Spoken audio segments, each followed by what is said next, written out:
क्या परमाणु वार्ता के बीच अमेरिका ईरान पर हमला करने जा रहा है? बड़ा सवाल है। नमस्कार, न्यूज़ 18 का डिजिटल प्लेटफॉर्म आप देख रहे हैं और मैं हूं रितु सिंह।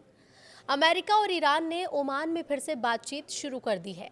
ये बातचीत पिछले साल जून में हुए इजरायल ईरान युद्ध के बाद पहली बार हो रही है। ईरान चाहता है कि अमेरिका उसके ऊपर लगे आर्थिक प्रतिबंध हटाए। तो क्या परमाणु समझौते के लिए हो रही बातचीत के बीच ही अमेरिका ईरान पर हमला कर देगा? ये सवाल मिडिल ईस्ट के लिए ही नहीं बल्कि पूरी दुनिया के सामने एक प्रश्न बनकर खड़ा हुआ है। अमेरिकी राष्ट्रपति डोनाल्ड ट्रंप की धमकियों के बीच ईरान ने ये कहा है कि अमेरिका उसका सम्मान करे और ईरान जबरदस्ती की भाषा नहीं समझता। ईरान के राष्ट्रपति मसूद पेजेशकियान ने जोर देकर कहा कि ईरान को परमाणु अप्रसार संधि के तहत अपने यूरेनियम संवर्धन यानी एनरिच करने को जारी रखने का अधिकार है। ये बयान उस समय दिए जा रहे हैं जब दोनों देश ओमान में अगले सप्ताह परमाणु वार्ता के एक और दौर के लिए साथ बैठने वाले हैं। पेजेशकियान ने एक्स पर एक पोस्ट किया और इस पोस्ट में लिखा कि परमाणु मुद्दे पर हमारा तर्क परमाणु अप्रसार संधि में दिए गए अधिकारों पर आधारित है। ईरानी देश ने हमेशा सम्मान के साथ जवाब दिया, लेकिन जबरदस्ती की भाषा का सामना नहीं कर सकता।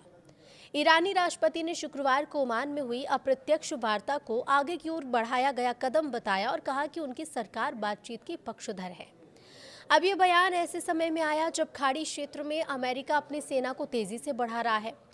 अमेरिका के पूर्व राष्ट्रपति डोनाल्ड ट्रंप के नेतृत्व में अमेरिकी सरकार ईरान के परमाणु कार्यक्रम और जनवरी में हुए प्रदर्शन पर हिंसक कार्रवाई को लेकर दबाव बढ़ा रही है।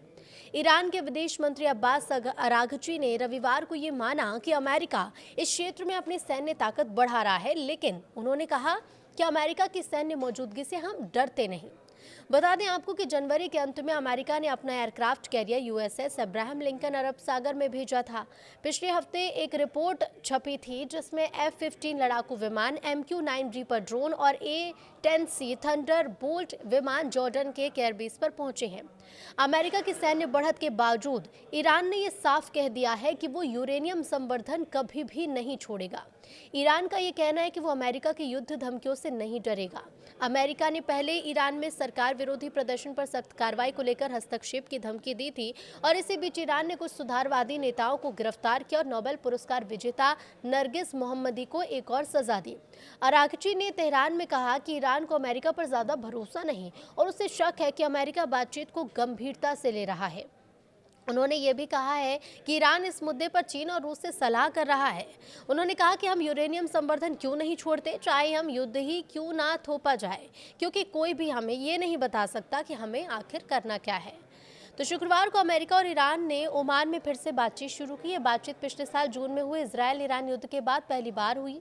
ईरान चाहता है कि अमेरिका उसके ऊपर लगे आर्थिक प्रतिबंध हटाए और बदले में ईरान परमाणु कार्यक्रम को लेकर भरोसा बढ़ाने वाले कुछ कदम उठाने को भी तैयार है।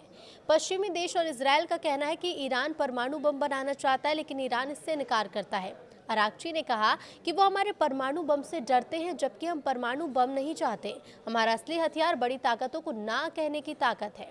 तो अमेरिका और इजरायल चाहते हैं कि बातचीत में ईरान की मिसाइलें और क्षेत्र में सशस्त्र समूहों को दिया गया समर्थन भी शामिल हो, लेकिन ईरान इसे मानने से इनकार करता है। इस बीच अमेरिका ने ईरान के तेल निर्यात को रोकने के लिए नए प्रतिबंध भी लगाए। तेहरान में अराघची ने कहा कि लगातार प्रतिबंध और सैन्य कार्रवाई ये शक पैदा करती है कि दूसरा पक्ष वास्तव में ईमानदारी से बातचीत करना चाहता है या फिर नहीं।